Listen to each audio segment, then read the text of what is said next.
Video games, more than any other media, let us feel immersed in violence without having to carry the weight of the real world. Sure, games can be disturbing, but responding to a dangerous situation on a college campus in decked-out SWAT gear while you sit comfortably behind a computer screen cannot simulate even a fraction of the anxiety, horror, jitteriness, and simple biological fear that a police officer is going to feel while putting their life on the line by responding to a real-world situation of the exact same severity. The first time I saw the game Ready or Not was in a YouTube video. I remember thinking the first-person animations were really good, and I couldn't really tell if it was just someone playing with some really high-quality Gmod add-ons, or if it was its own game. Turns out it was the latter. Fast forward to about a month ago, I was working on a video covering the entire story of Resident Evil when someone on my team mentioned the game Ready or Not getting a new DLC, suggesting that we cover it. But timeliness is not why I made this video. No, I wanted to make this video because once I realized the simple premise of this game, I was immediately hooked. Ready or Not is a game where you play as the captain of a police SWAT team deployed to intense scenarios, to say the least, ranging from surface-level gas station robberies all the way to a nightclub shooting and even a human trafficking enterprise. The game doesn't hold back, and neither will this video. So consider this your only warning. Viewer discretion is advised. I obsessively played through every one of this game's missions, combed through every piece of evidence I could find, and what I found was a mix of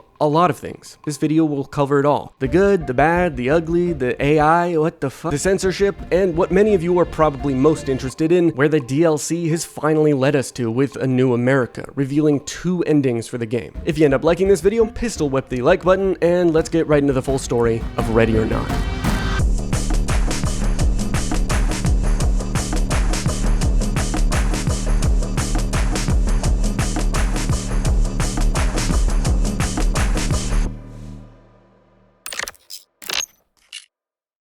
Volatile is the word to describe the United States in the timeline of Ready or Not, but even that word is putting it lightly. If you thought things were bad in America now, Ready or Not dials it up to 11, is what I would have said until our president said on April 7th, 2026, when referring to the civilians and government of Iran, that a whole civilization will die tonight, never to be brought back again. Just gonna let that sink in for you. Anyway, most of the lore in the game reveals to us that there are several major fictional factions who are big players in various parts of the narrative, so we'll spend some time going over each one and explaining what they do, as well as where their real-world inspirations seem to lie. We'll start it off with the 2 government-entrenched factions/organizations. The history of the US doesn't appear all that different in the game compared to our real world, but small clues you learn about throughout Ready or Not, largely through environmental storytelling, allow us to see where the differences really show. For example, by the mid-2020s, when the game takes place, we have the 52nd president, whereas Donald Trump in our real world, by this same point chronologically, is the 47th president. This increase in the total number of presidents the US has had in the fictional world clearly suggests that either more presidents have been killed in this timeline, either by assassination or natural causes, or more have been impeached and or removed from office. More specifically, the president count actually mirrored real life, at least up until 2008, which means that the 3 to 4 presidents we've lost all happened within the recent 16-year gap between 2008 and 2024 in the game.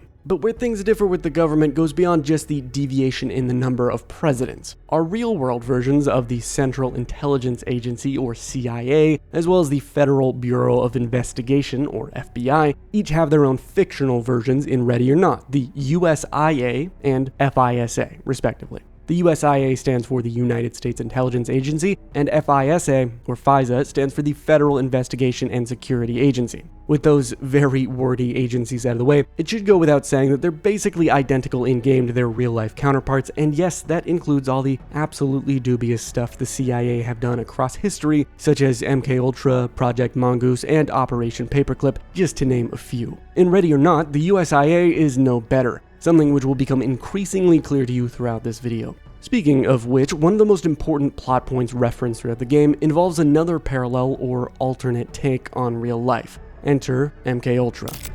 If you don't know what MKUltra was, TLDR, in the 1950s through the 70s, the CIA conducted a series of experiments across the world under the project name MKUltra that basically were just a bunch of elaborate ways to torture people, mostly psychologically, in an attempt to find a way to basically mind control people and force them into being pawns for the CIA to use as needed, basically sleeper agent slaves. The CIA tormented and killed loads of people in these experiments, and to say it was an atrocity is an understatement. They held these experiments around the world in hospitals, universities, prisons, and other institutions. MKUltra was clearly illegal for obvious reasons. I mean, just to put this into perspective and reiterate, the CIA was taking innocent people without their consent and doing irreparably lethal things to them. Here's just one example. Cameron used a toxin known as Curare in order to debilitate his patients while conducting research. Although the patient was recorded receiving 101 days of psychic driving, no favorable results were obtained.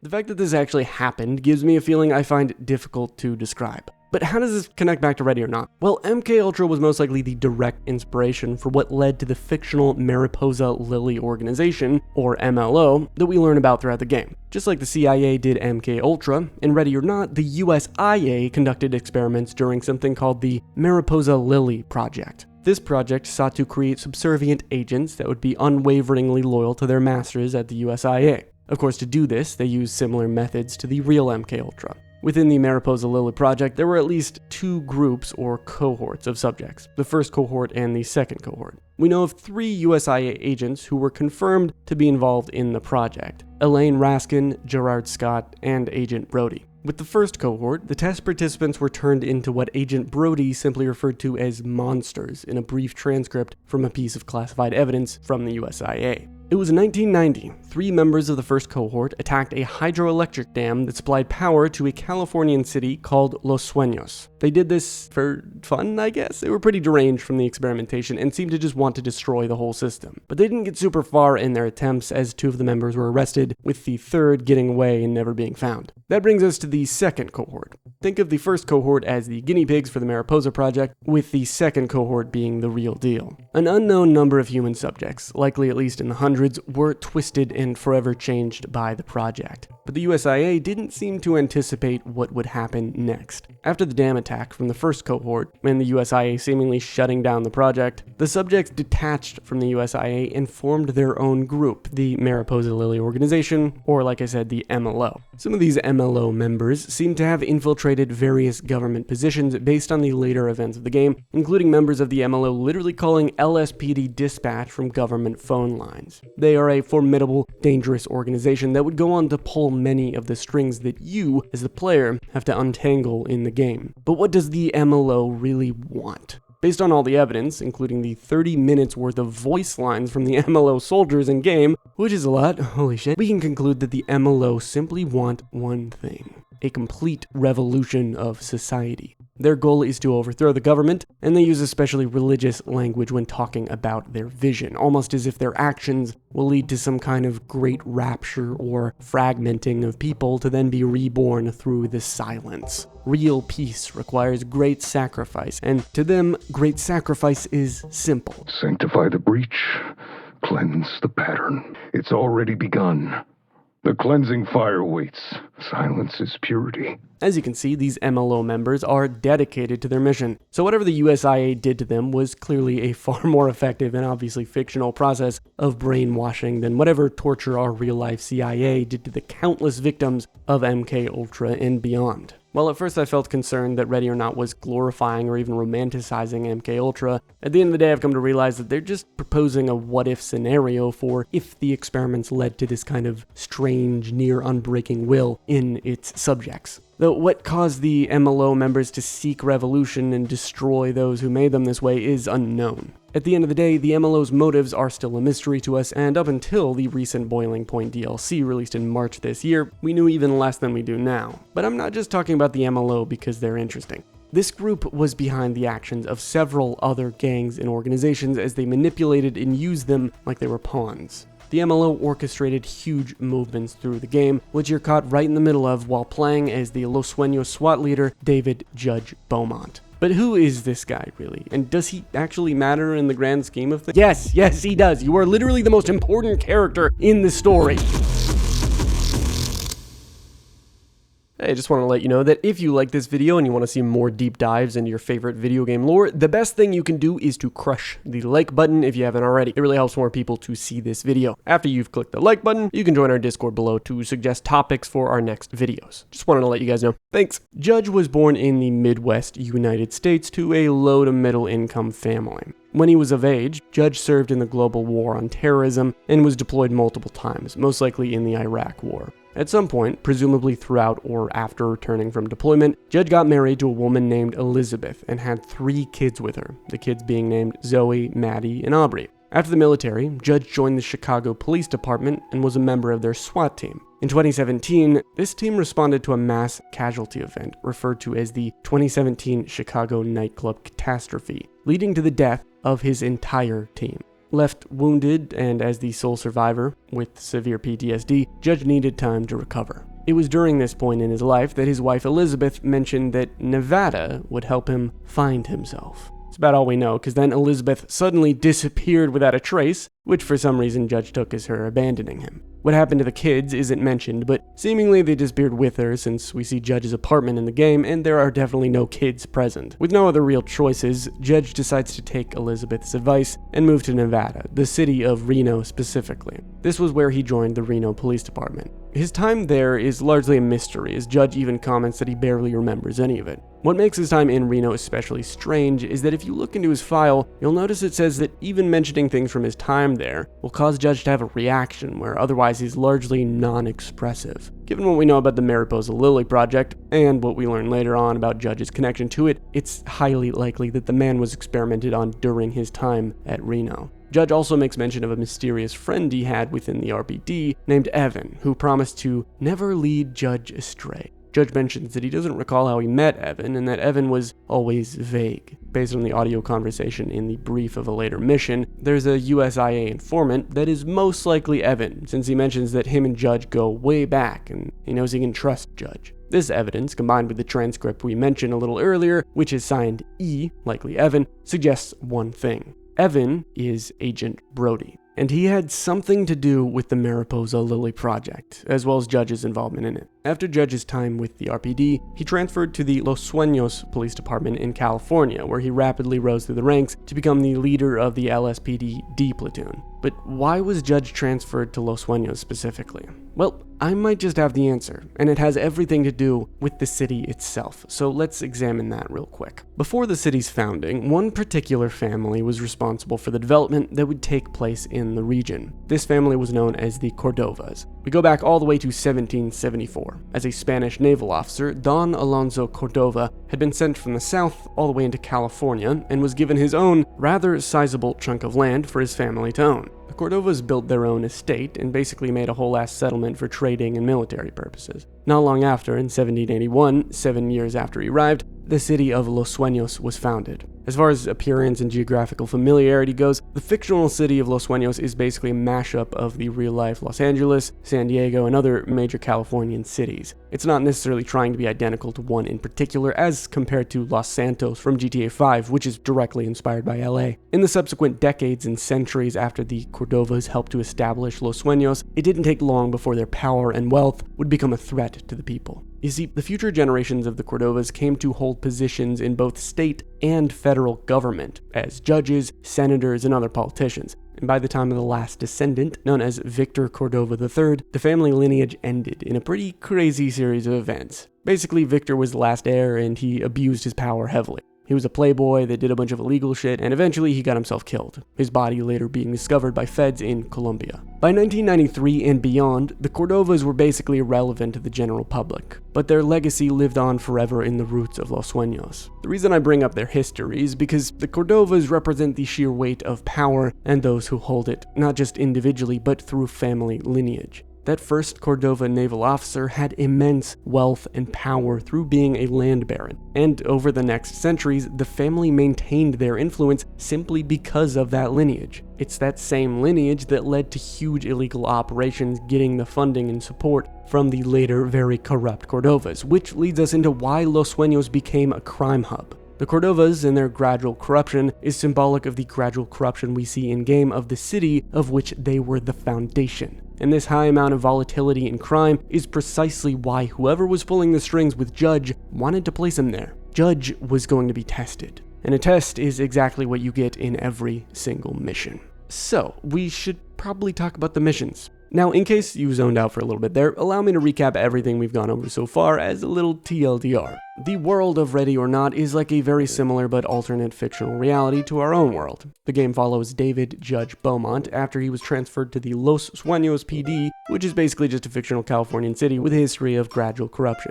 Judge's past indicates he was experimented on and chosen as a subject for whatever he would go on to face in Los Suenos as the SWAT leader of D Platoon. So who's pulling the strings? Well, that is what we're going to find out. So with that little recap done, let's carry on. We're going to run through the game's missions in chronological order so that we can see the actual timeline order of events and piece it all together. We'll of course cover both the base game and DLC missions in the process. Our first mission is known as Thank You, Come Again. It's February 3rd, 2025. D Platoon is deployed to an active robbery at the 4U gas station. Gas station manager Mudasir Varma was brutally slaughtered while calling 911 to report the criminals. D Platoon is briefed on the situation and deployed to the area. They enter the gas station and quickly sweep the scene, securing suspects and civilians alike. After investigating all the evidence on scene, you realize that the robbery was able to happen after a gas station employee was manipulated by some druggies. They forced him to share the DeBanco truck schedule so they could strike when the bank truck was stopping by the gas station, meaning both the truck and the building had money in them at that point. The mission isn't super relevant to the main narrative, but it contains a rather foreboding example of foreshadowing for future conflict. By looking around the environment, we can see that a veteran was at the gas station when the robbery began. He tried to stop the suspects, but his gun jammed, and him and his dog were shot dead. We're able to see a protest sign he'd been carrying that says, "No to anti-vet bills." Remember that sign, it's going to be important later. The next two missions are where we really get into the wider narrative. So you remember how Judge had a pretty traumatic experience in his past when he lived in Chicago with the whole nightclub shooting incident? You know, the one where his entire team died? Yeah, well, he's about to relive that in the next mission, known simply as Neon Tomb. It's April 19th, 2025. D Platoon is deployed to an active shooting situation at the Los Suenos Neon nightclub. A terrorist group called The Hand is responsible for the attack, and the group is led by a man named Zahir Azadullah, also known as Kodama. The Hand attacked after the US sent airstrikes to their homeland, the country of Yemen. Strangely, we found out recently that Kodama was an ex-USIA agent, which is rather concerning given what we're about to cover. D Platoon enters the nightclub, and it doesn't take long to realize the sheer weight of the situation. Bodies line the floors. Piles of people reduced to still, lifeless sacks stack up near the exits where the terrorists chained the doors shut. Worse still, the victims' phones can occasionally be seen lighting up on the floor with the ringing of calls from their loved ones. But none of the calls will be answered. As I was playing through this mission, stepping over the buzzing phones, I had one thing on my mind. I needed to fix this. D Platoon secures the situation, defusing bombs that the terrorists had strapped to themselves, as well as civilians. D Platoon also takes the terrorist leader, Kodama, alive. Once the area is secure, Neon Tomb is concluded. But the Hand was not done just yet. Enter the Relapse mission. We fast forward to 3 weeks since the Neon nightclub shooting. Kodama was being kept at a correctional facility awaiting trial before he was suddenly attacked by 2 corrections officers. The attack left him wounded and needing imminent medical care. He was transferred to the Coastal Grove Medical Center, a hospital in the area, but this transfer would result in a series of deadly consequences. It's May 8th, 2025. Desperate 911 reports come in. Something is wrong at the hospital. Callers say that armed men arrived, some of them even wearing hospital staff clothing, seemingly trying to blend in with doctors and nurses. The Hand has come to take Kodama, no matter how many innocent people die in the process. Based on the terrorists' voice lines, they seem to want to capture Kodama alive, but likely plan to execute or torture him for the failed attack on Neon nightclub. Don't kill him right away if you find him. D Platoon is briefed on the situation and deployed to the scene. They must detain everyone, since the terrorists are using methods to try and deceive law enforcement by disguising themselves. D Platoon makes their way through the massive hospital complex and eventually secures the situation, once again detaining Kodama. The squad also has to defuse bombs that terrorists had planted in the hospital during the attack. Like with Neon Tomb, you're only able to save as many people as there are still alive on the scene when you get there initially. The hospital attack is once again a tragedy for the city, and it doesn't help with the overall sentiment that things are not well in Los Suenos. The conclusion of the relapse mission wraps up our encounters with the Hand. In the next set of missions, we have more terrorists to deal with, but these ones are of the domestic variety. We fast forward to June 1st, 2025. The LSPD get reports of an assault on a man in a gun store by a group of women. After attacking the man, the women fled the scene in a white truck. But they didn't seem to anticipate that the truck's license plate would be ran through the LSPD system, tying the attack to the vehicle's owner, a woman by the name of Elaine Raskin. Now, here's where things get a little crazy. Raskin was actually an agent of the USIA, having been an agent during the Mariposa Lily Project's cohorts 1 and 2. At some point after, she was discharged from the USIA for classified reasons. This window of absence from the USIA likely gave Raskin time to work on a nonprofit called Carried from Crisis, which focused on helping women that were domestic abuse victims. This fact gives us some insight into who Raskin is as a person. At some point around 2016, she was brought back into the USIA, which so happens to line up right around the time that her boy Judge moved to Reno, Nevada. I mention all of this because Raskin has much more to do with Judge than you'd expect, but to find that information, D Platoon has to deploy to where Raskin is hiding. Raskin and her current group, the Carriers of the Vine, have been living at a quaint rural spot known as the Cherriessa Family Vineyards. Once D Platoon arrive, they naturally secure the area, finding many armed, cult-like followers, all of which being women. Through evidence found on site, we learn the truth about Raskin. A USIA report dated March of 2023 shows a conversation between Raskin and Agent Brody that we referenced way back in Chapter 1. This piece of evidence is what allowed us to actually find out about the Mariposa Lily Project and the 2 cohorts that were part of it. In their conversation, Agent Brody mentions how important the subject Gamma 1 is to the overall end goal. So what is the end goal? Well, that's something we're going to fully piece together by the end. The important thing here is this so-called Gamma 1. This codenamed subject is all but confirmed to be Judge. On the back of the paper, we literally see Beaumont written, so if that's not enough evidence, fuck me, I guess. But back to the mission at hand. After D Platoon fights their way through the vineyard, they eventually come upon a strange church in the nearby wooded area with a bizarre effigy or statue that acts as some kind of religious sacrificial totem. See, these women were frustrated that justice was not being done right for women that were victims of abuse by men. They figured they'd dish out the justice which wasn't being done to men who had been known to beat, essay, or otherwise abuse women. The strange sacrificial object would be doused in the blood of the men after they had brutally tortured and killed them. Kind of justified, but also in some ways they're just as bad as the men they're doing this to. Because, I mean, holy shit, this is sick. And I don't mean in the cool kind of way. By the end of the mission, evidence is secured, the threats are detained, and Elaine Raskin is taken into custody. But while she may no longer be a threat, there is much more we learn from Raskin that is relevant to the next mission we go through chronologically, which is known as a lethal obsession. It's been about 2.5 months since D Platoon raided the vineyard. On August 20th, 2025, the LSPD put together a brief for a new deployment. A shooting happened at the McCod police station, a different LSPD from which Judge and D Platoon operate out of. 3 officers were killed and another 3 were severely injured.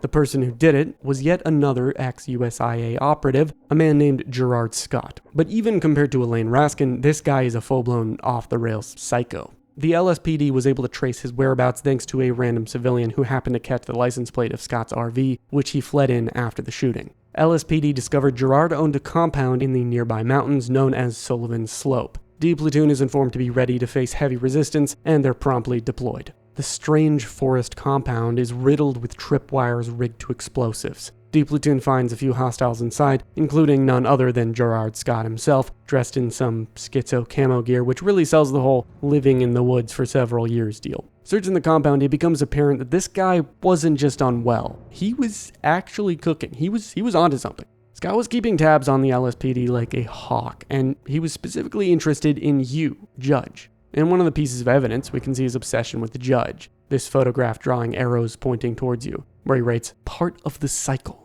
Scott somehow knows that Judge was a Mariposa Lily subject, and based on how crazy the guy is, as well as the likely real-world inspiration for the character, it's pretty clear this guy was somehow a part of the Mariposa Lily project as well. Speaking of that real-life inspiration, another piece of evidence we get from the raid is this ricin spray. In case you don't know, ricin is an acutely hazardous chemical toxin produced from castor beans. According to the evidence description, the ricin spray was created by Gerard and his young accomplice. Breaking Bad reference? A single dose of the spray could kill an adult within 36 to 72 hours. But worst of all, LSPD claims Scott was going to mail these rigged ricin sprays to various people high up in law enforcement in Los Suenos. Strangely, according to a newspaper clipping on Scott's wall, the recipe for the ricin was actually found on the USIA's website, which is how the man found it in the first place. Pretty weird. But what about the real-life inspiration I mentioned? Well, you remember MK Ultra, the real-world parallel to the whole Mariposa Lily thing? Many people theorize, for good reason, that one of the subjects of MK Ultra was a man named Ted Kaczynski, otherwise known as the Unabomber.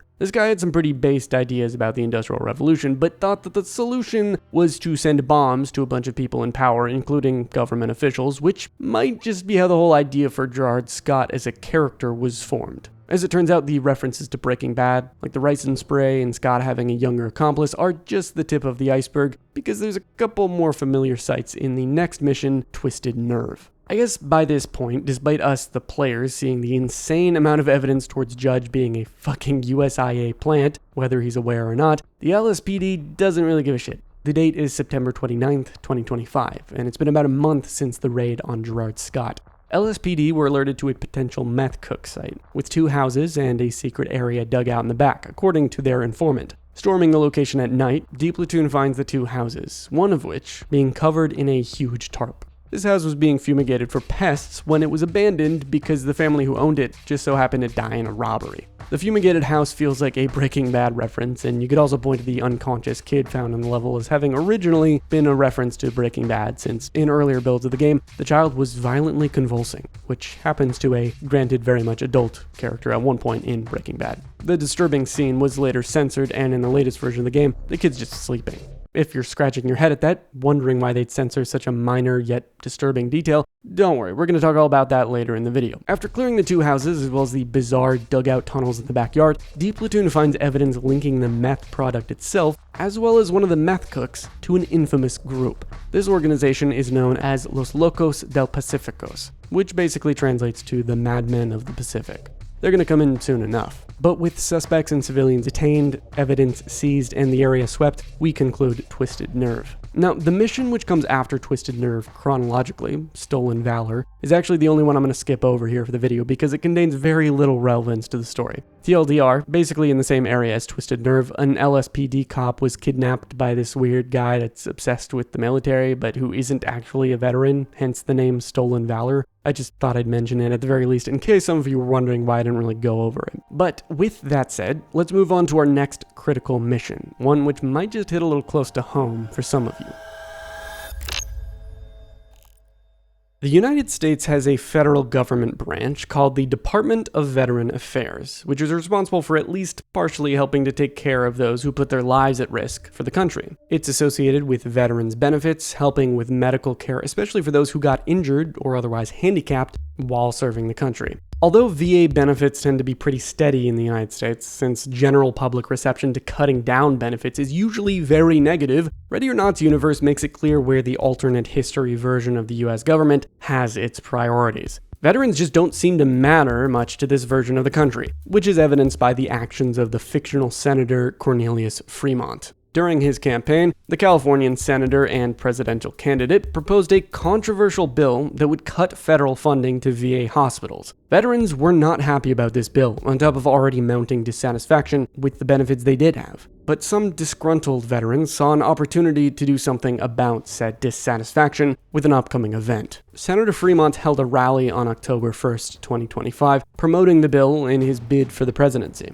A rogue militia group of veterans known as the Left Behind had been anticipating this rally and set up a sniper's position in a nearby building. You can make a pretty good guess as to what they were planning. During the rally, a sniper took a few shots at the senator, injuring him in the process. According to a plaque we can find in-game later on, all we know about his fate is that the senator later died that same day on October 1st. Now here is where the mission Ides of March comes into play. D Platoon is sent to the building the assailants were operating out of during the shooting. Judge and his men secure the situation despite the clear threat of the experienced veterans. The next day, early in the morning on October 2nd, is when the events of the Sins of the Father mission take place. It turns out Senator Fremont had a family, and his Secret Service agents that were supposed to be protecting them ended up defecting and helping the Left Behind hold the senator's family hostage. D Platoon sweeps the hotel's 14th floor and secures the situation, rescuing the family and detaining the suspects. It doesn't appear that the public is even aware that Senator Fremont himself died the previous day, hence why the Left Behind probably felt the need to go after his family.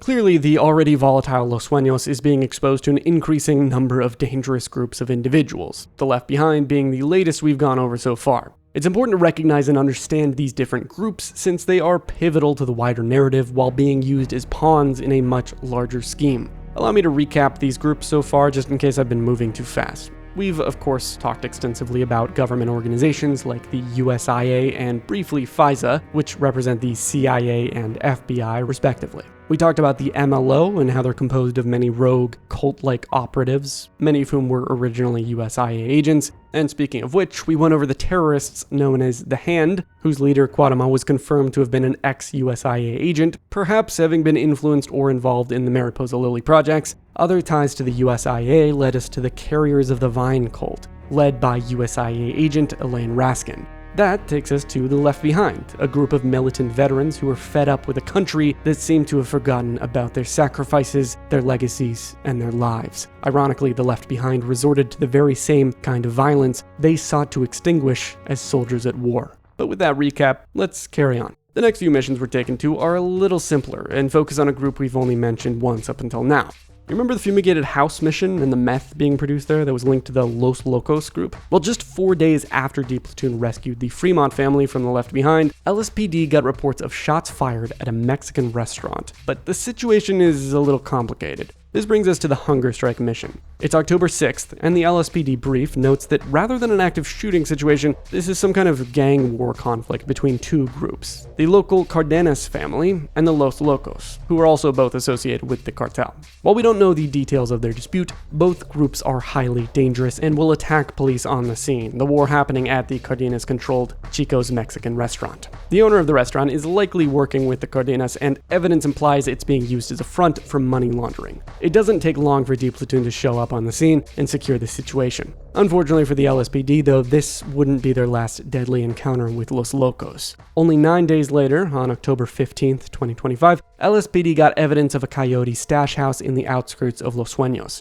near the border. Coyotes are people that basically smuggle, mostly humans, over the US-Mexican border. Los Locos was probably feeling the heat after the encounter with the LSPD at the restaurant and were reported to be packing up and moving a whole lot of stuff over the border through this very coyote house. How, might you ask? Well, there happens to be a complex tunnel network under the house that presumably leads underneath the border. D Platoon is sent in, and once they reach the tunnels, they're basically in uncharted territory. They eventually secure the area as you'd expect, and one notable little Easter egg about this level is that you can see a pair of eyes at the end of the cave in the darkness. Another spooky little tidbit is that according to a text conversation you can get as evidence from the mission, a couple of Los Locos members mention how there's the sound of a child crying within the cave system, but that there's no children down there, and they really shouldn't even look in the direction of the crying. Fun! Los Locos is partially dealt with for now. After all, the LSPD stuck a sizable thorn in their operations with the whole tunnel raid. But just 2 days later, the people of Los Suenos were about to find themselves in yet another tragedy. This particular kind being especially familiar to those of us who have grown up in and around the last 30 to 40 years.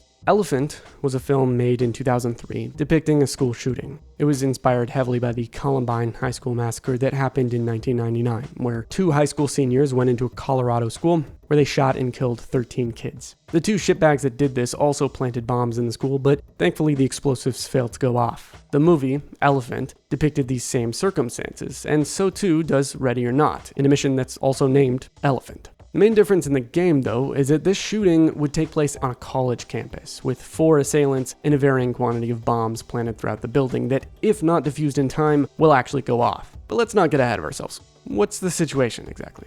It's October 17th, 2025. The LSPD briefed D Platoon explaining that there's an active shooting at the Watt Community College campus. You're sent in to secure the situation, which is honestly pretty easy considering these shitfucks are dangerous but incompetent. Also, you're a literal SWAT team, whereas in school shootings in real life, the first people on the scene ever since Columbine are just regular cops with regular guns heading in immediately to do their best to minimize casualties. It takes a lot more bravery to be a cop in that situation than you or me playing a video game where we're members of a SWAT team customizing our loadouts like it's Call of Duty. The 4 shooters are dressed up about how you'd expect, and they act like the kinds of people who spend most of their time arguing incessantly on Discord and Reddit about whether or not a 3,000-year-old dragon lolly that looks like she's 5 years old is considered waifu material. Based on evidence found on the scene, we find antidepressants that 2 of the shooters had been taking. The game seems to be nodding to the fact that healthcare, including therapy, in Los Suenos and America as a whole, is rising heavily in price, and the system is failing to take care of everyone.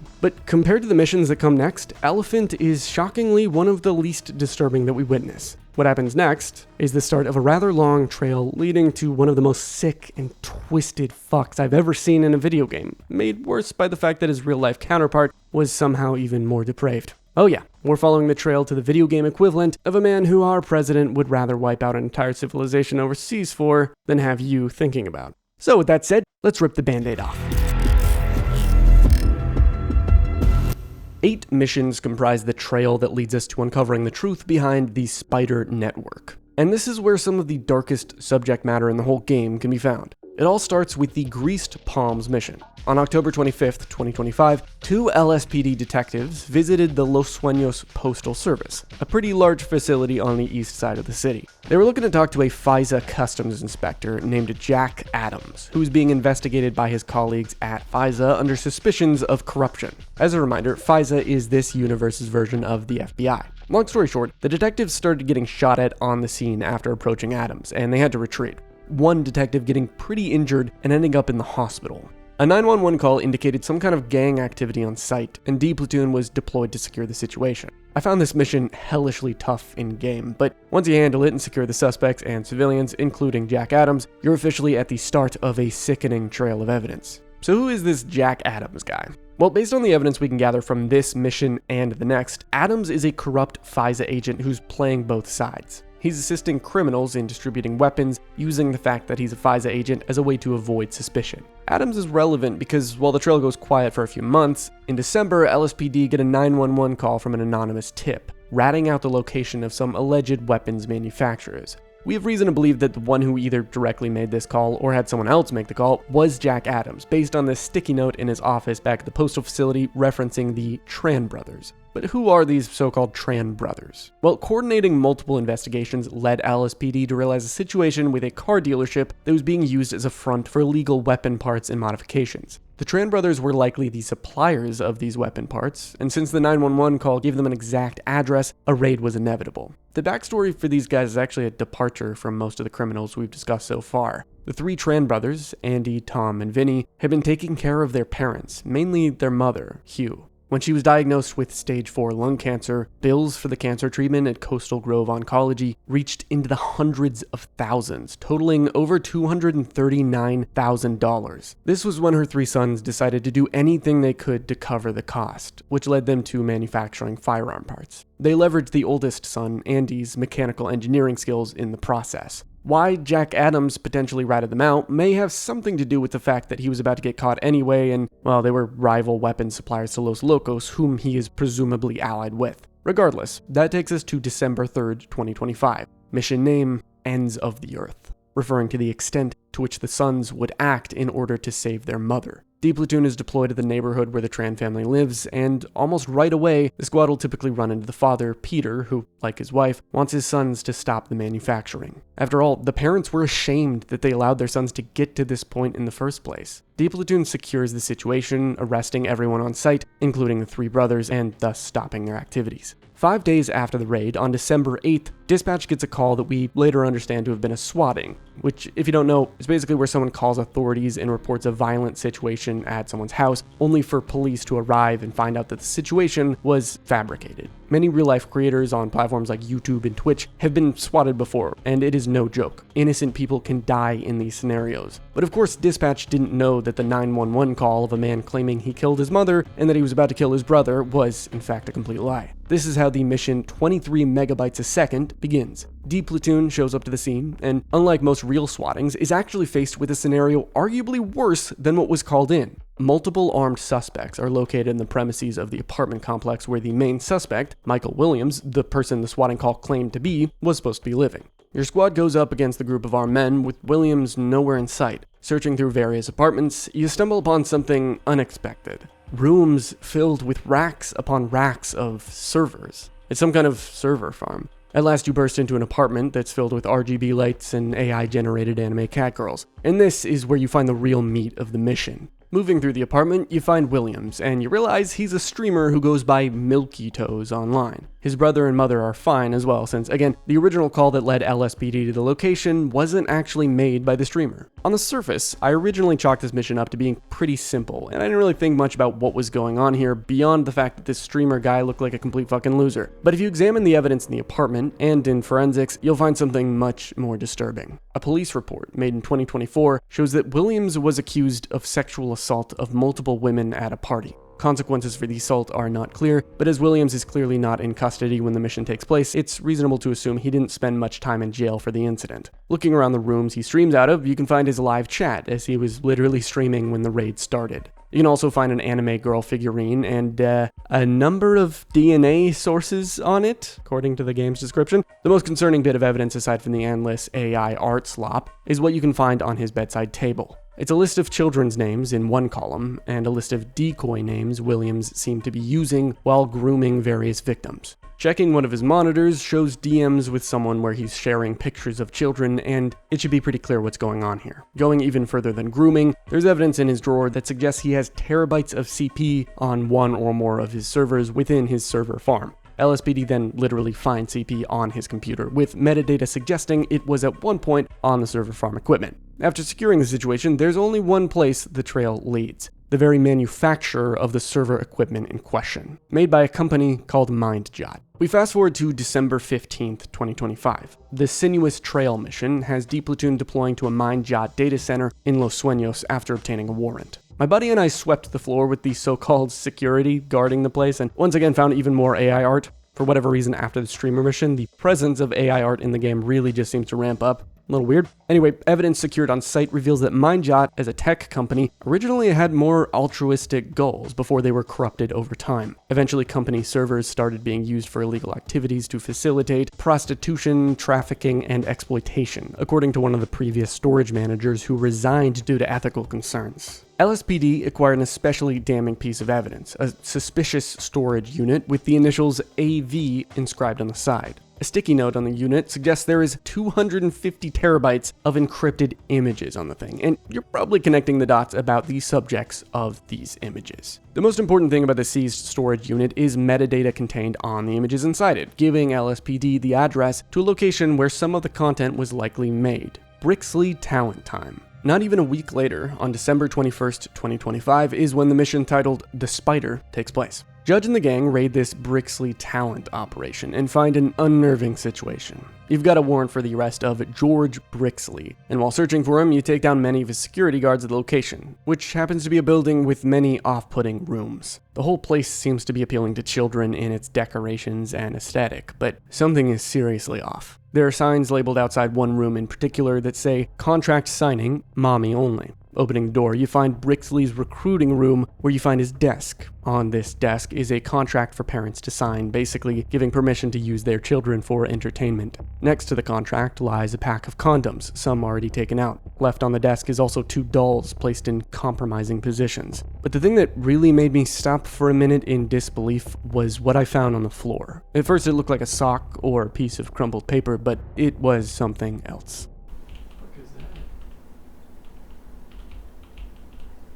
Used condom? Yeah.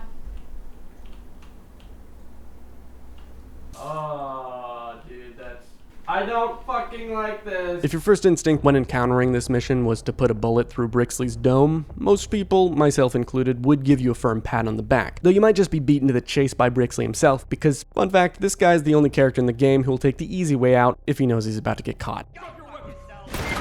The important thing we learned from this mission is one of the buyers of Brixley's trafficked people, said people appearing mostly to be children. An offshore account in Romania that was sending a whole load of money to Brixley's Talent Time was linked to a man named Amos Vol. Wait a second, Amos Vol. AV. Those were the initials we found on the MindJot storage unit. this has to be our guy. Valley of the Dolls has us acting on this new information. LSPD put out an arrest and search warrant for Vol, suspecting him to be producing CP. The guy also happens to be a renowned porn star and director with an especially well-trained army of security guards, the same guards as those we found at Brixley's. It's now January 5th, 2026, which also happens to be the 18th birthday of Vol's daughter, Janie. D Platoon gears up and raids Vol's home located in a Beverly Hills-esque neighborhood. Poking around the rich prick's lavish property, you find posters of his many films, duplicates of his sexually striking trophies, and, best of all, multiple instances of evidence he's tried to destroy, including some hard drives he dunked in a bath and boxes of paperwork still smoldering on his balcony. Bro knew he was fucked, but couldn't seem to destroy everything in time, especially because of what is found at the end of the mission. After making your way through the party, taking care of Vol's armed security force as well as his daughter and the party guests, you'll find a stairwell leading into a kind of basement. The dark, poorly maintained bunker is comprised of a few rooms that get really fucking bizarre. One has all these dolls and other children's toys littered around. Another has the floor broken apart with several barrels both open and closed. But if you look closely, you'll notice small pieces of clothing. Shoes, dresses, pants. These clothes belonged to children. When I found this room, I couldn't quite shake the feeling that several innocent kids had been buried here, likely dissolved in the barrels to simplify erasing their existence. The last couple rooms in the bunker revealed that Vol had a particular obsession with what appears to be two teenagers, a girl and a boy. The last room is the most bizarre. Countless prints of this girl are taped to the wall in some kind of twisted memorial. On the wall we see words like soft, innocent, pure, sweet, and Daddy's good little princess. If you're wondering who the girl is, it's implied that it is his daughter, Janie, but based on her representation in both the mission briefing and in-game, she looks completely different.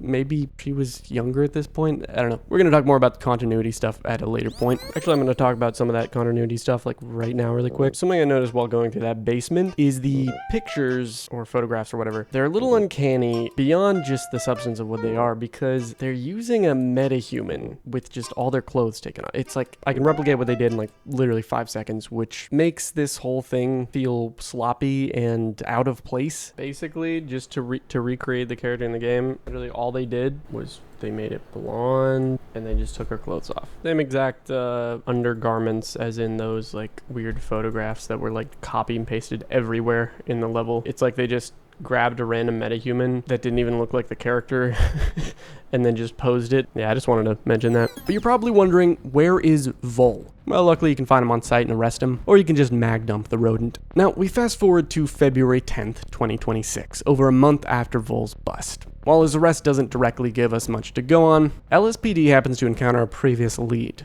the car dealership Caesar's Cars, the same one that the Tran brothers had been supplying. In the Buy Cheap, Buy Twice mission, D Platoon is sent to the dealership after an incident involving a shootout with officers. 2 undercover LSPD agents had been working at the dealership, but are presumed to be compromised. Judge and the team need to tread lightly. You end up facing many dangerous suspects, including Los Locos members and armed men from the Russian Mafia, a group we haven't really seen up until now. The Russian Mafia is yet another player in the whole spider network that we're so close to cracking open. Once these situations handled, evidence is collected and we get one last lead. After reassembling some shredded paperwork, we find a document showing shipment deals happening at the Los Suenos shipping docks, known as Port Hoken.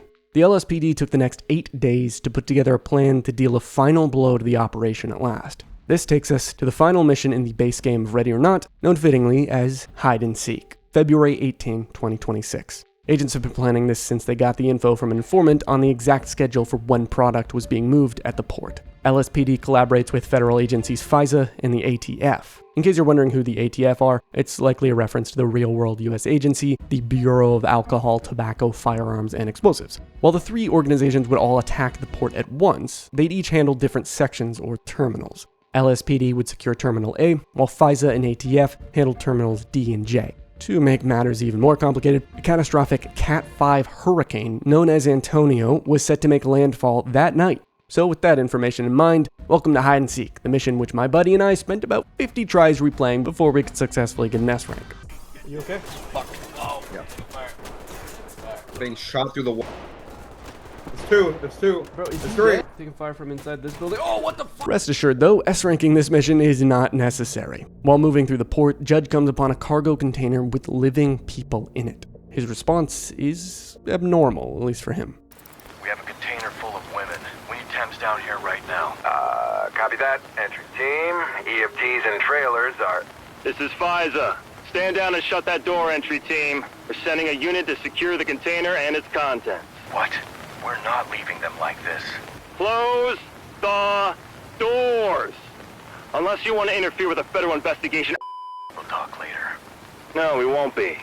FISA out. While FISA is by no means the same agency as the USIA, I couldn't help but feel like this was absolutely wrong. Even someone as cold and detached as Judge showed a hint of resistance to FISA at this moment. Progressing through the level, we find what's known as a red room. Inside it, we find a dozen or so laptops with anonymous viewers on the other end. They each disconnect pretty much immediately after Judge and the team enter the frame of the camera. So what is a red room? Well, it's pretty much an online stream only able to be accessed on the dark web. Those who host these red rooms will carry out acts of torture or killing on captive victims at the behest of those willing to pay for it, usually using some kind of cryptocurrency. When you get to this point in the level, you have to be mindful of one last threat, a man in a gimp suit who will attempt to kill you. I've heard that sometimes there can even be two of them, which makes this whole thing even more unsettling. That was a lot, huh? Allow me to recap this whole chapter in case you zoned out once or twice there.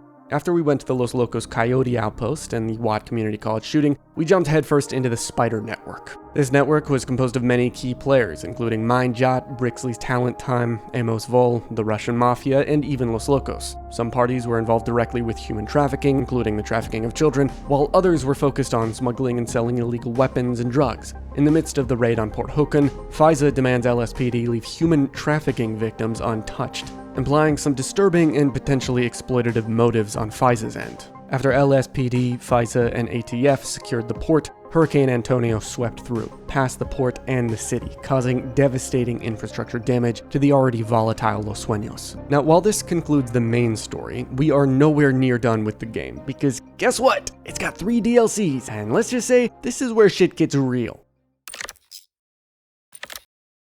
Ready or Not contains 3 DLC that add 3 missions each, making it 9 extra missions in total if you have all of them. The first pack, Home Invasion, was released in July of 2024, followed by Dark Waters in December that same year. But then it took Void Interactive about 15 months to release the third DLC pack, known as Boiling Point, in March of this year. And the latest DLC isn't just unique because it took so long to come out. Boiling Point easily has the most important missions to date when it comes to lore significance, and it's been widely praised so far for the sheer scope of content added. So with that in mind, let's talk about why these DLC are important to the overall narrative.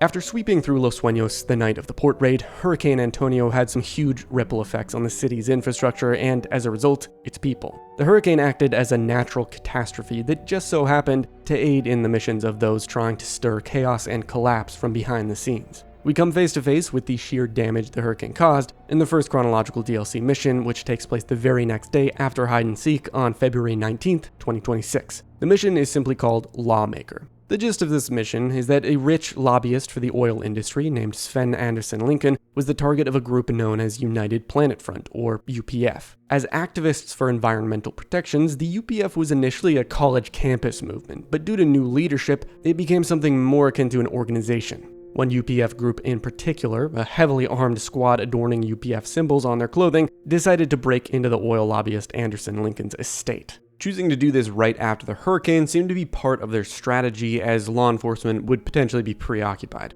The UPF's goals appear to be to take his family hostage and potentially execute the man. After 911 calls report the situation, our favorite blank slate protagonist and his squad arrive on scene and detain the suspects while rescuing the civilians. The situation is under control rather quickly. Pretty simple mission. The next day, on February 20th, the mission Dorms sees D Platoon raiding an abandoned college dormitory, which, after the hurricane displaced a lot of people, became a hotspot for the homeless to take shelter. There's not a whole lot to this mission other than the fact that it shows the devastating effects of the hurricane. 5 days after the dorm raid, we get the third and final mission of the Home Invasion DLC, known as Narcos. Being on brand with the other two, Narcos involves another attack on someone's home. But the situation involves a group we are already pretty familiar with, Los Locos. The cartel gang was out for revenge after the several losses they had sustained due to recent events. The target of their revenge was an undercover cop named Michael Esperanza that had been working at Caesar's Cars, the same car dealership which ultimately led to the whole Port Hoken raid. You head to this undercover cop's neighborhood and find the area crawling with Los Locos members who grabbed the guy, stripped him, tortured him, and seemingly were about to kill him before you showed up. This guy is not in good shape, but he survives nonetheless. As that concludes the Home Invasion DLC, we move to Dark Waters, which centers around 3 scenarios that take place out at sea. We also get a huge time skip with the first mission, Mirage at Sea, taking place on September 15th, 2027, making it like a year later after the previous DLC. Basically, your squad arrives by boat to infiltrate this mega yacht that kind of just looks like that one map from Black Ops 2. Long story short, you gotta seize the vessel, because there's a really bad situation with a woman being assaulted on the yacht who made an initial 911 call. The boat is also owned by some spoiled son of a rich Qatari oligarch. Securing the situation is pretty straightforward. This guy fucking sucks. As a piece of evidence, you can even get his daddy's credit card. Bro, imagine how many V-Bucks you could buy with that shit. The next mission, Leviathan, takes place on October 21st, 2027, and it once again involves terrorists claiming to represent the UPF movement. They hate oil, so much so that they convinced one of the workers on this rig to help them take it over, promising him that nobody would get hurt. They just wanted to rough the workers up a bit.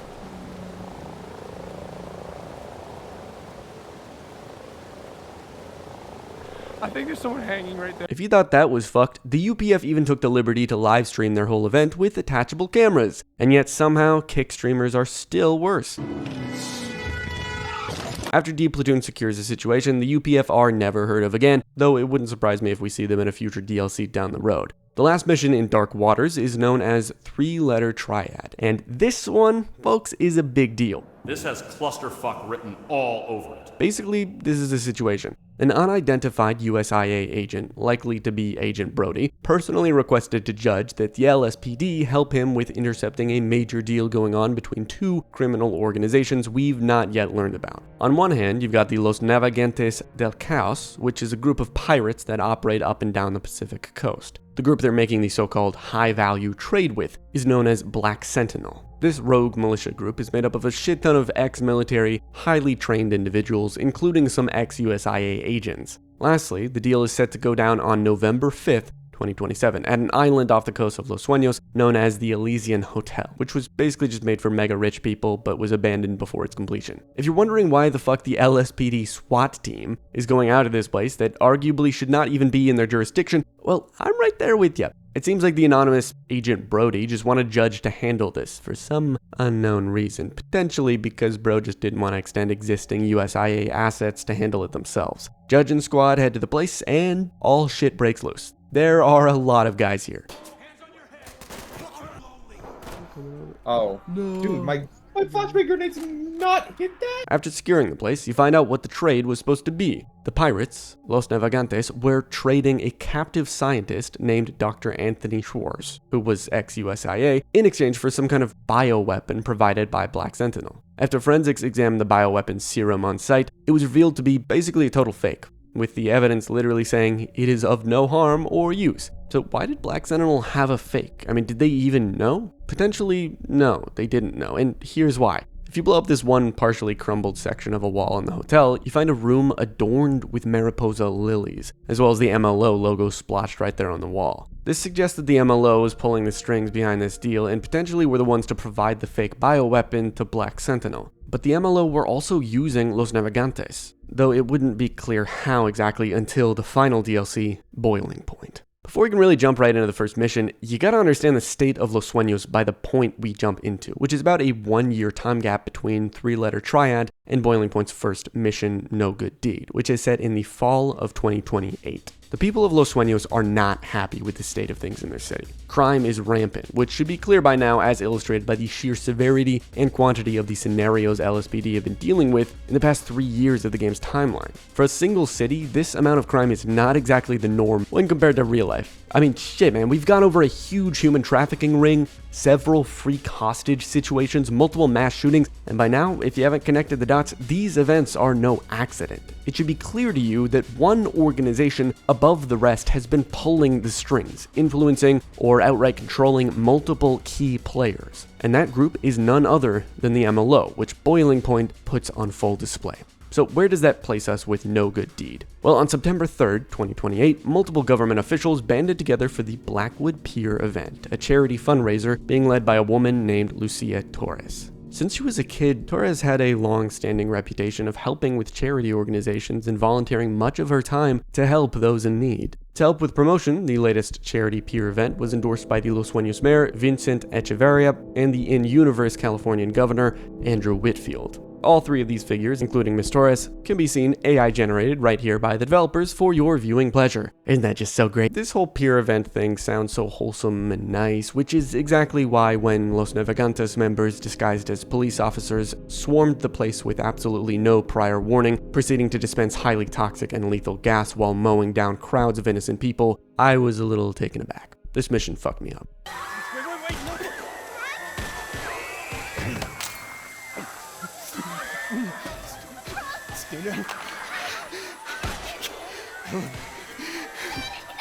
Pretty much right off the bat, as your squad is moving through the pier, someone bursts out of the doors of one of the buildings, covered in blisters and chemical burns, suffocating in front of you in what can only be described as an excruciating death. This woman is none other than Lucia Torres, the charity activist responsible for leading the event. That someone who had done so much good for their community could be so mercilessly gassed in nearly the same way we gas pigs in a slaughterhouse is both horrific and likely for many of us a moment of cognitive dissonance. Humanity is amazing, yet humanity is a disease. In moments like this, it all kind of blends together, and my mind had me focusing on one thing that kept playing in my head during Neon Tomb.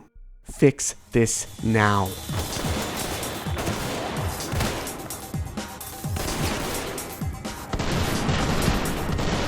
I know it's a video game, but I couldn't help imagining this kind of scenario in real life. As LSPD secure the pier, they detain Los Navegantes suspects who had been hired by the MLO to disguise themselves as police and dispense the toxic gas for the sole purpose of massacring civilians, while placing the blame on police. MLO supplied them with the gas and betrayed the pirates by stranding them at the pier, which was the MLO's way of tying up loose ends. The whole point was for the public to be even angrier, and to that end, the MLO succeeded. In the next mission, All Gods Burn, taking place literally the next day on September 4th, you can see the very real effects of the pier massacre. LSPD is responding to a terrorist threat at the Unity Trust Bank, and outside it is a huge protest. Civilians are rioting. The city is collapsing around them as Judge and his team head into the bank.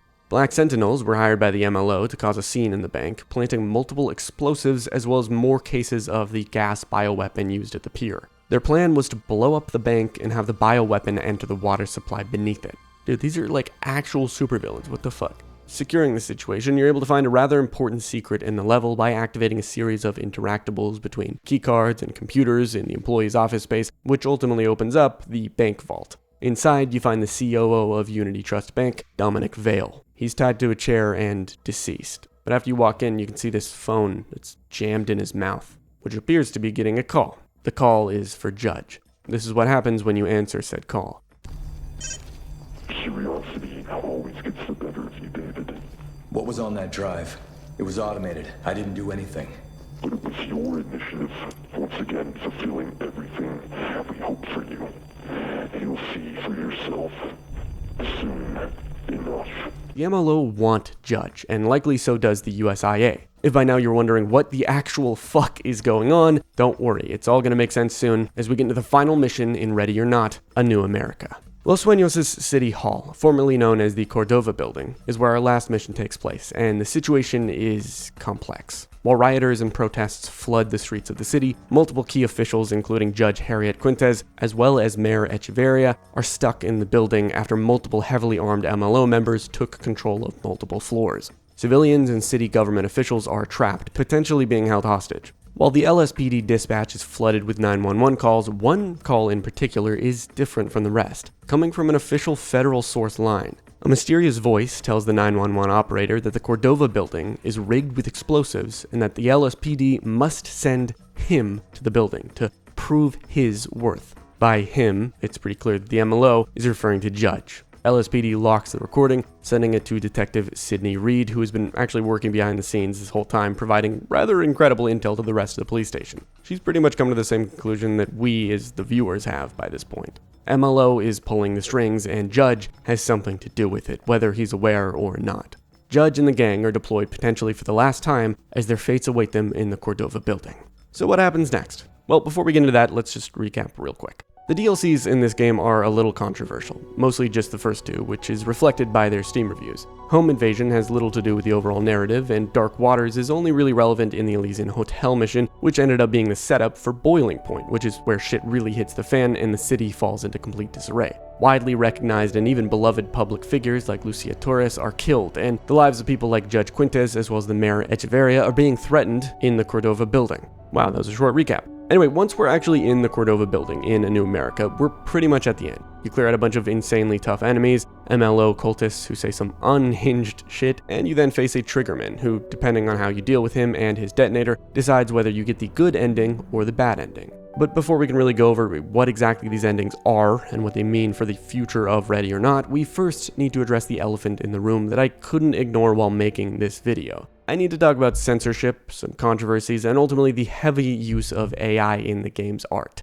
And why, you might ask? Well, because these things have a surprisingly detrimental impact on the story, and I couldn't help but get really taken out of the whole thing as a result. But look, this isn't just my opinion. It's about what it means to tell stories and why people care about them in the first place. Hear me out. There are two main kind of like controversies that riddle Ready or Not, which are similar in the sense that they're really only perceptible if you look closely. Yet when you zoom out from the small details, these two issues start to wiggle their influence into the rest of the game, affecting more than they could on their own if subjugated to just a single level or another. First, we'll talk about the censorship seen across the game, which many players have gotten in some ways even a little too passionate about in calling out. And second, we'll talk about what I've been nodding to this whole video, the presence of static AI artwork. Alright, so why do I keep mentioning censorship? Well, here's the basic idea. Ready or Not, made by developer Void Interactive, started development of the game back around 2016. Early on, as the developers started to share their project and foster a growing community, the sentiment around the game was that it was supposed to be a kind of uncompromising, brutal look at the world. They didn't want to hold back. The game entered Steam's early access in 2022, but when it was finally released on consoles, the developers were forced to make a change that a good number of players noticed. At least 6 main visual details that I'm aware of were changed, but to my knowledge there are quite a few more, such as key changes to the dismemberment system. Some of these changes include, like I mentioned before, the little girl in Twisted Nerve changing from convulsing on the bed to simply sleeping, as well as a condom being removed that was on the floor in the same room. There used to be more overt display of CP in the streamer's room in 23 megabytes a second, which, I mean, those same images are literally found in Valley of the Dolls, so I'm not really sure what the deal was there. Other censorship changes include making unhinged characters like Gerard Scott have underwear instead of just letting it flop out in the wind. At Port Hoken, the trafficking victims used to be fully unclothed compared to the default metahuman-looking undergarments they wear now. The detective that was being tortured by Los Locos was also au natural. But at the end of the day, what is the real effect of the changes I mentioned on the game? I mean, really. I'd argue, as many players would, that with the amount of changes made, it does nullify the sheer emotional response you have to seeing them as a player when you walk into these atrocities and see them for what they are. And while I completely understand the devs making the changes for the console version, because they were actually forced to, according to Sony, what doesn't make sense is that they applied the very same changes to PC. That was just truly unnecessary. As other players have suggested, they could have kept the builds the same on both PC and console, but on PC simply included a toggleable button in the options to turn on or off censored content. As a UE5 artist, someone that works in UE5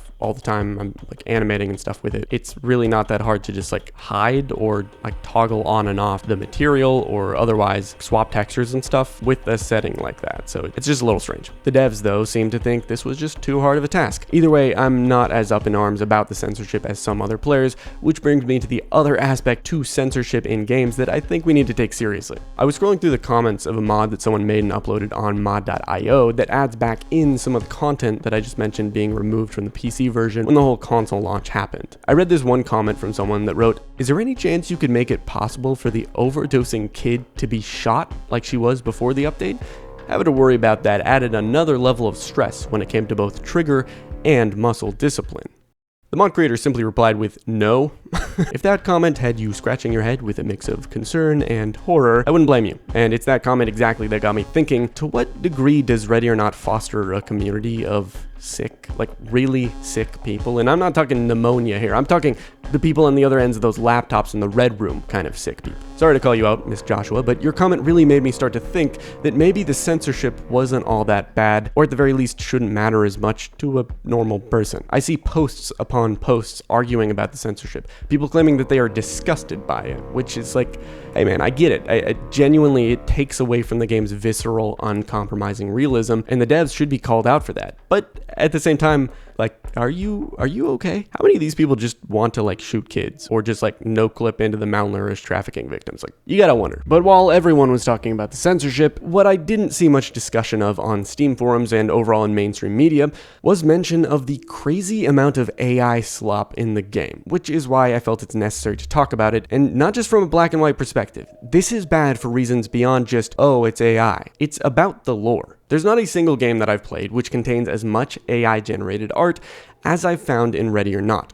I'm not joking, by the way. It is everywhere. Whether you see AI art as a huge issue or you genuinely couldn't care less, I did want to bring it up because the sheer quantity of it had me asking myself a few questions. For example, how does the obvious AI art used in the base game and even in the latest expansion, Boiling Point, affect the game's listing on the Steam store? The devs have not made any attempt to clarify their use of pre-generated AI art in the game's advertising, which Steam requires developers to do. If Steam actually investigated the game themselves, perhaps after many reports, and they noticed that there's clearly AI-generated art, they would be able to remove the game off the platform, or at least compel the devs to clarify their use of it on the store page. Given that Void Interactive have said virtually nothing about their blatant use of AI-generated art in the game, the only people who can really make change happen is you all watching this video. Make some noise, report the game on Steam, make it known that Ready or Not uses constant AI-generated art, and namely does not disclose this fact in their marketing, which is simply deceptive and wrong. Oh, and if you're not quite convinced, I actually went through the maps and counted as many pieces of art in the levels as I could that were, at the very least, clearly AI generated. I spent about an hour and 30 minutes looking through 7 levels, and I found 140 guaranteed pieces of AI art. These are the numbers for what I found in each level. And this is like guaranteed, no doubt in my mind. The reason I bring up the art though is because of what this video is in fact about, the lore.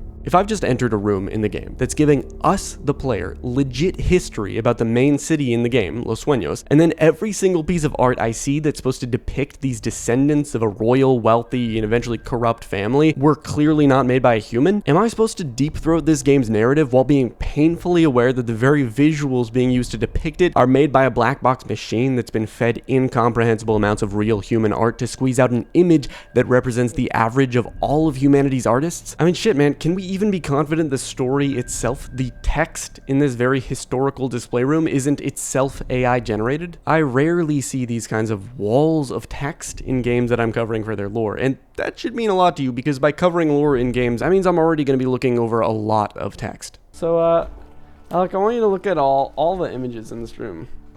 And, oh yes, the AI gallery. I want you to think about this for a second. What would be easier for the developers? Generate an AI image or find a real person and their entire likeness that looks Hispanic and that is just, and then like look all these Renaissance pictures, like it's all the same exact profile. And this guy's fucking eye on the left, right? Wait.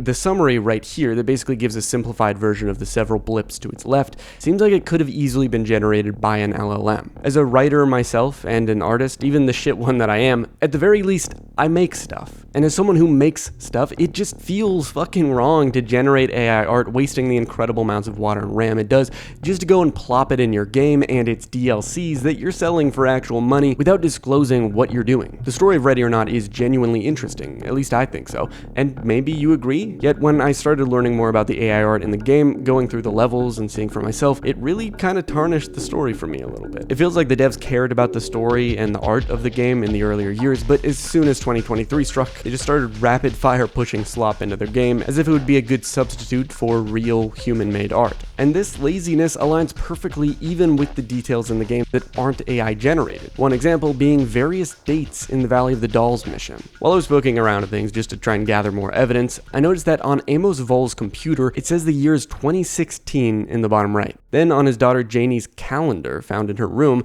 It says the year is 2022 and that her birthday, the main event of the mission, is on April 16th. And the kicker? The date of the mission itself, when you raid the place, is neither of these. Bro, it's set on January 5th of 2026. They want their game to have detailed levels without actually putting in the work to make them detailed. And that just feels incompetent, especially when there are genuinely so many interesting aspects to the game and its story. But I'm interested to know, what do you guys think about these controversies? Please type your responses in the comments in case I'm the crazy one here. At last, that brings us to the endings of the game, where we can close out the story once and for all and reveal the last big player in the whole conspiracy amid secret organizations. Guess who's been doing their research? It's your boy, Beaumont.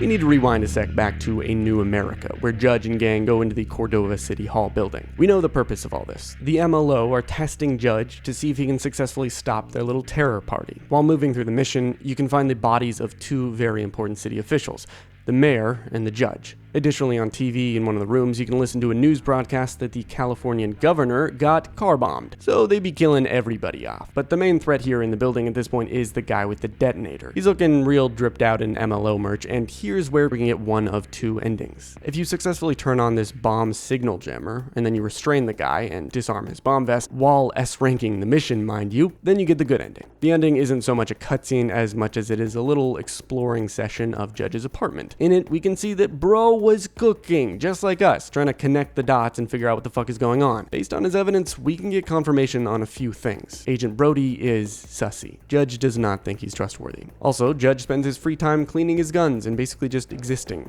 head empty. We find he got a new watch from his team as a nice little gift. And lastly, if you look at the window, a man with green gloves and a green tie is watching you from across the street before disappearing behind a truck and being replaced by a prostitute, like some kind of Walmart Asian G-man. Once you leave the apartment, that's all there is. Except not, because what about the bad ending? Well, if, instead of disarming the bomb, after Judge activates the jammer and arrests the triggerman, he lets the intrusive thoughts win and presses the explode button, then we get a less homey feeling environment. Judge wakes up in a jail cell, and he's talking to himself like a max-level tweaker before he's interrupted by the same man we saw across the street in the other ending. This guy's known as the man with green gloves. He monologues to you for about 5 minutes, but TLDR, basically he's like, yeah, I know all about everything that's going on, and by now, the main players here are simple. It's just the MLO, the USIA, and my organization. Basically, bro explains that the MLO and USIA see Judge purely as a vessel, someone whose will can be broken and molded into what they desire. But this man offers Judge a third option, the option to no longer be,